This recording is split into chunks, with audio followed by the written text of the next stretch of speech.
चंद्रमे जालांछन मार्तंड जे तापहीन ते सर्वही सदा सज्जन सोयरे होतो. चंद्रासारखे शीतल हात परंतु कलंकित नाही, सूर्यासारखे तेजस्वी परंतु तापदायक नाही. आदरणीय आजच्या सभेचे आध्वर्यू पैलवान मंगलदासजी बांदर हे माझे जवळचे मित्र. आज त्यांच्या प्रचार सभेचा नारळ फुटतो आहे. माणसाच्या जीवनातले काही आनंदाचे क्षण असे असतात की देवानं सुद्धा निळ्या अनंत आकाशाच्या छतात एकत्र जमायचं आणि लक्षावधी चांदण्यांच्या नेत्रानं निळायचं माझ्याही जीवनामध्ये असणारा आजचा अत्यंत मोलाचा क्षण आहे. ज्या क्षणाची मी वाट पाहत होतो जाता जाता मावळतीला, तो क्षण माझ्या जीवनामध्ये आज अगत्यानं आलेला आहे. बांगल साहेबांचा प्रचाराची धुरा कधीतरी आपण सांभाळावी असं मला वाटायचं. महाराष्ट्रामध्ये अनेक मान्यवर लोकांना निवडून देण्याच्या कामी माझ्या थोड 4 शब्दांचा उपयोग झाला. जळगावला देखील मी गेलो होतो. शिरूर तालुक्यात पाचरड्यांच्या कार्यालयाला देखील मी आलो होतो. आढळरावच्या पहिल्या सभेसाठी सुद्धा मीच होतो. अनेकांच्यासाठी मी भाषणं केली. परंतु आजचं उमेदवारी भाषण मी करणार जे आहे ते अत्यंत आगळं वेगळं असणार आहे. ओठातून निघणाऱ्या शब्दांना अंतकरणाचा पाठिंबा नसेल तर त्या शब्दांची किंमत वाऱ्याच्या लहरीपेक्षा अधिक नाही, याचं भान ठेवून मी बोलण्याचा प्रयत्न करणार आहे. अत्यंत देखणा आणि सुंदर अशा प्रकारचा प्रचाराचा हा कार्यक्रम या ठिकाणी होतो आहे. राजा शिव छत्रपतीच्या जन्मभूमीवर त्याच्या शिवनेरीच्या पायथ्याशी हा अत्यंत देखणा आणि सुंदर अशा प्रकारचा कार्यक्रम. अवघ्या महाराष्ट्रामध्ये राजा शिव छत्रपतीचं चरित्र सांगण्याचं काम आम्ही केलं. तरुण जागा झाला पाहिजे. तरुणांच्या मनातील कर्तृत्वाचा यज्ञ प्रज्वलित करण्यासाठी राजा शिव छत्रपतीच्या व्याख्यानाची समिधा आयुष्यभर टाकण्याचं काम, 50 वर्ष टाकण्याचं काम या महाराष्ट्राच्या भूमीमध्ये केलं. अत्याचारी माणसाच्या शरीरातून सांडलेल्या रक्ताच्या थेंबाथेंबातून स्वराज्याच्या व्यवस्थेची ज्ञानेश्वरी बांधण्याचं काम ज्या राजा शिव छत्रपतीनं केलं, त्यांचा इतिहास तरुणांच्या पुढे मी गायला. आज या ठिकाणी बोलत असताना मनापासून 4 शब्द बोलण्याचा मी प्रयत्न करणार आहे. गडकोंडाण्यापासून तर विजापूरपर्यंत अत्यंत प्रौढपणानं ज्यानं राजकारण केलं तरुण वयामध्ये, त्या राजा शिव छत्रपतीचा इतिहास म्हणजे ज्ञानेश्वरांनी ज्ञानेश्वरी लिहावी इतका श्रेष्ठ दर्जाचा आहे. आणि म्हणून भाषणामध्ये भाषण करताना मी नेहमी सांगत असतो, ज्ञानेश्वर म्हणजे छत्रपती आणि छत्रपती म्हणजे ज्ञानेश्वर. शक्ती आणि भक्तीचे एक सुंदर अशा प्रकारचा मिलाप या ठिकाणी झालेला आहे. आज बांजालान साहेबांच्याबद्दल मला बोलताना फार मोठा आनंद वाटतो आहे.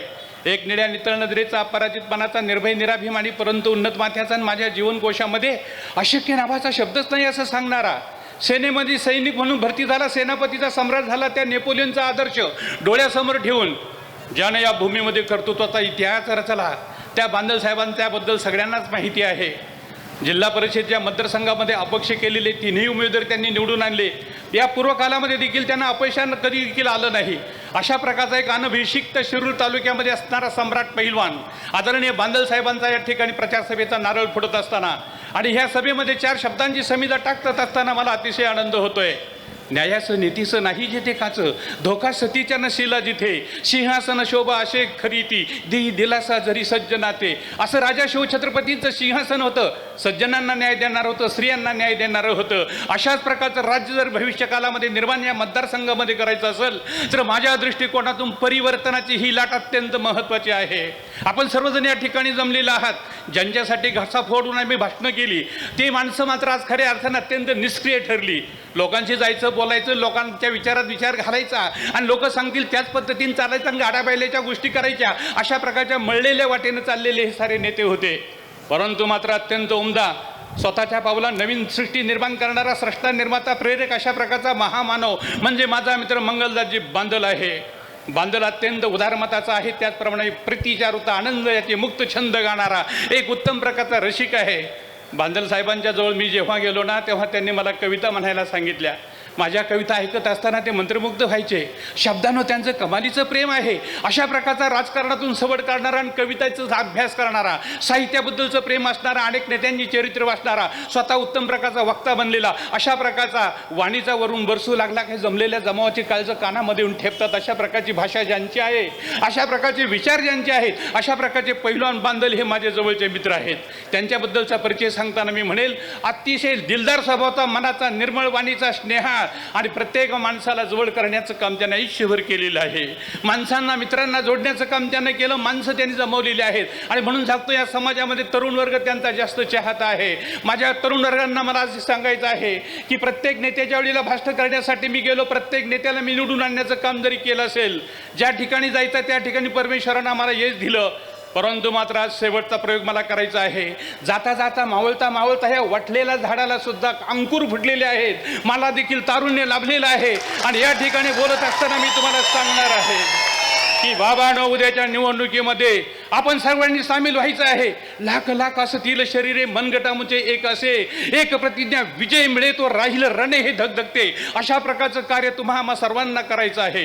अनेक हात एकत्र येतील आणि अशा प्रकारचा पवित्र यज्ञ उभा करतील, यामध्ये मला तिळमात्र देखील शंका नाही. अतिशय निष्पाप मनाचा, जाईल तेथे काम करणारा, मैत्री करणारा, लोकांना जोडणारा आणि अनेक बहु हातानं देणारा, देतो तो देव असतो, राखतो तो राक्षस असतो, या विचारानं समाजाला भरभरून देण्याचं काम आयुष्यभर ज्यानं केलं ते आदरणीय मंगलदासजी बांदल या कार्यक्रमाच्या निमित्तानं आपल्या पुढे निवडणुकीने येत आहेत. त्यांचा या ठिकाणी हार पुष्प घालून आपण सर्वांच्या वतीनं सत्कार देखील करीत आहोत. आज मला सांगायचं आहे, या ठिकाणी छत्रपतींची प्रतिमा आहे. राजा शिवछत्रपतींचं राज्य असं होतं की राजा शिवछत्रपतीनं या जनतेचं राज्य करीत असताना, विजयनगरसारखं हिंदू साम्राज्य वैभवाच्या शिखरावर असताना मोगली आक्रमणाच्या सामान्य धक्क्यानं ती नामशेष झाली, इतिहासाची नोंद आहे. परंतु पुरंदराच्या तहानं धरतीला मिळाले हेच मराठी साम्राज्य. त्याच धरेतून उठून त्यास आकारून टाकारून सुवर्णमय करण्याचं सामर्थ्य फक्त एकाच महामानवाला लाभलं, तो म्हणजे राजा शिवछत्रपती. शून्यातून ब्रह्मांड निर्माण करणारा, शिरूर तालुक्यामध्ये असणारा एक उमदा पैलवान म्हणजे खऱ्या अर्थानं आमचे मंगलदास बांदल आहेत. जिल्हा परिषदेमध्ये अनेक पदावर ते होते, त्याचप्रमाणे तालुक्यामध्ये देखील अनेक पदावर होते. रात्रीच्या रात्री कृषी उत्पन्न बाजार समिती बदलली आणि स्वतः चेअरमन झाले. अशा प्रकारचा त्यांचा फार मोठा इतिहास आहे. अशा प्रकारचा एक अत्यंत चांगला असा माणूस आपल्या पुढे मतं मागण्यासाठी आज आला आहे. मला माहीत आहे की त्यावेळेला शिवाजीराव आढळरावचा प्रचार करीत असताना एक मौनी खासदार म्हणून अशोकराव मोहळंग आम्ही पाहत होतो, तशा प्रकारचा आम्ही प्रचार करीत होतो. पण एक निष्क्रिय खासदार म्हणून आजच्या खासदाराकडे क्लाइम बोट करतो, त्या मानानं आमचा हा उमदा पहिलवान आपण द्यावा आणि सगळ्यांच्या विकासासाठी त्याचा हातभार लागावा, यासाठी आपण सारे जण जमलेलो आहोत. तुम्हा सर्वांच्या साक्षीनं सांगतो, कदाचित माझ्यावर कारवा होईल, तुम्ही कोणत्याही पक्षामध्ये जा किंवा स्वतंत्र उभे राहा, परंतु गुलाबराव वळसे हा तुमच्या पाठीची शेवटच्या क्षणी उभा राहील.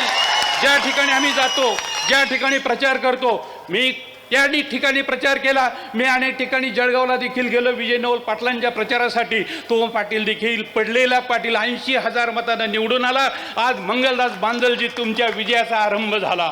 शिवछत्रपतीच्या पायाशी जाणारा माणूस कधी सुद्धा पाठीमागं अपयशानं जात नाही, समर्थाच्या दासाला काही कमी पडत नाही. तशा प्रकारचे तुम्ही समर्थांचे पुजारी आहात आणि पुजारी असणारा हा छत्रपती, आजच्या लोकशाहीतला हा दुसरा छत्रपती आज दुसऱ्या पहिल्या छत्रपतीच्या पायाशी आलेला आहे. आणि मला माहीत आहे की अशा प्रकारचा नवीन इतिहास तुम्ही करावा.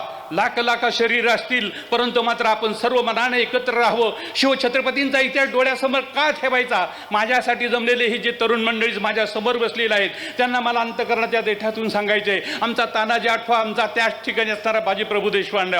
बाजीप्रभू देशपांडे म्हणतात, राजे आपण सुखरूप विशाळगडी जावं. जोपर्यंत या देहामध्ये रक्ताचा शेवटचा थेंब आहे, तोपर्यंत प्राणपणानं घोडखिंड लढवील. राजे आपण विशाळगडी जावं. लाख मेले तरी लाखांचा पोशिंदा मरता कामा नये. पायिकांनी देह सांडावे आणि दौलतीनं त्या देहाच्या पायऱ्या करून गड चढून जावं. हे तर म्हणजे राजकारणाचं ब्रीद आहे. राजे आपण सुखरूप विशाळगड जावं. पन्हाळ्याच्या वेड्यातून स्वतःची सुटका करून घेत असताना शिवा न्हाव्याचा प्रतिशिवाजी केला जातो. अंगामध्ये अंगरका, कमरेला कमरपट्टा, डोक्याला जिरे टोप अशा प्रकारचा वेध चढविला जातो. आणि आपल्या कानातील सोन्याचा चौकडा काढून शिवाच्या कानामध्ये घालत असताना अश्रूंचा कडेलेट होतो. थरथरच्या ओठातून गैवरलेल्या कंठातून अडखळलेला शब्द फुटतो, शिवा कितीही तुझी क्रूर थट्टा, एक भोसला शिवाजी जगावा म्हणून मी तुला मृत्यूच्या खाईमध्ये पाठवतोय रे, पण जो गेला तो कधी माघारी आला नाही. नको वाटतं राजकारण. असं म्हणतात डोळे पाण्याने डबडबले, त्यांच्या डोळ्यामध्ये अश्रूंच्या पागोल्या गळू लागल्या. असं म्हणतात शिवा न्हावी म्हणाला. तुमचा आमचा सर्वांचा एक सामान्यांचा प्रतिनिधी शिवा न्हावी म्हणाला, राजा आपण रडताय, राजा आपल्या डोळ्यामध्ये पाणी. मनुष्य मेल्यानंतर आमचं आम्ही खूप पाहिलेले आहे, परंतु सामान्यातला सामान्य शिवा न्हावी कदाचित उद्या मरेल या कल्पनेने रडतोय तो महाराष्ट्राचा राजा शिवछत्रपती. बस धन्य झाली कुडी, जीवाचं सोनं झालं. भवानीची शपथ, राजे बेत मागं घेऊ नका, छावणीमध्ये जाण्याचा व मरण्याची संधी या दासाला द्या.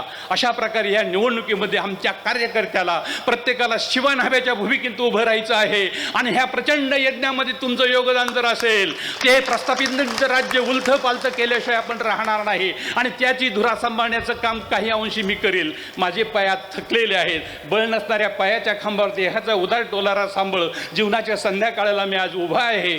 तारुण्य मोठं लबाड असतं रे, बोट धरतं आणि गुपचूप म्हातारपणाच्या गुहेत केव्हा घेऊन जातं तेच उमजत नाही. अशा प्रकारची माझी अवस्था झालेली आहे. तरी या संध्याकाळच्या प्रकाशात उभा असताना देखील हा सेलर मामा उदय भांडला पराभूत केल्याशिवाय राहणार नाही याची खात्री बाळगी बाळा आणि अखोन यांच्या पाठीशी उभे राहा. आपल्याला खूप ऊन झालेलं आहे, आपले डोके तापलेले आहेत, तरी निष्ठेने तुम्ही इथं आलात. तुमची निष्ठा तोलामोलाची आहेत. बांदल साहेबांच्या पाठीमागे रेखाताई सुद्धा आहेत, त्या सुद्धा जिल्हा परिषदेच्या सदस्य सन्माननीय आहेत. म्हणून मला सांगायचे की देवाचा गाभारा किती पवित्र ओजस्वी तेजस्वी जरी असला तरी त्याला प्रकाशित करणारा हा नंदादीप माझ्या दृष्टीनं अत्यंत मोलाचा आहे. आणि ह्या नंदादीपाच्या प्रकाशात बादल जे आपण देखील चमकून दिसत आहे, ह्या जोडीला यश मिळो आणि त्यांचं खऱ्या अर्थानं कर्तृत्वाचं पाऊल या भूमीमध्ये नव्या रूपानं पुन्हा पडो. तुम्ही खासदार व्हा, दिल्लीला जा, फक्त मागं वळून पहा आणि ज्यांनी ज्यांनी तुम्हाला मदत केली, योगदान दिलं ना, फक्त त्यांच्या खूप कृतज्ञतेच्या नजरेनेच फक्त पहा, काही देऊ नका. एवढंच करा. अधिक काही न बोलता माझ्या शब्दांना पूर्ण विराम देतो. जय हिंद, जय महाराष्ट्र.